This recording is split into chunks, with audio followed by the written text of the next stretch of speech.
बिस्मिल्लाहिर्रहमानिर्रहीम। हमारे पास Lyari summer camp शुरू हुआ है जिसमें छोटे बच्चे जिनकी उम्र 8 साल से 15 साल है, ये समर कैंप स्पेशली आईटी की क्लासेस उनके लिए शुरू की गई है। समर कैंप में हमारे पास 3 कोर्सेज है।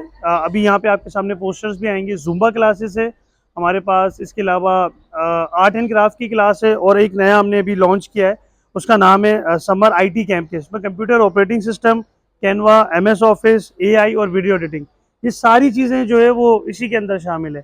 तो अब आपने अपने बच्चों का टाइम नहीं वेस्ट करना, और इस जून जुलाई आपने उनको एम्पावर करना है। वो जिस फील्ड में एक्सपर्ट है, जिस फील्ड में उसका इंटरेस्ट लगता है, आपने उस कोर्स में उसको अप्लाई करवाना है ताकि वो ज़्यादा से ज़्यादा एम्पावर हो। कंप्यूटर की टाइमिंग सुबह 10 से 11 है, बाकी कोर्सेज़ की टाइमिंग भी 11 से 1 के दरमियान में ही होगी।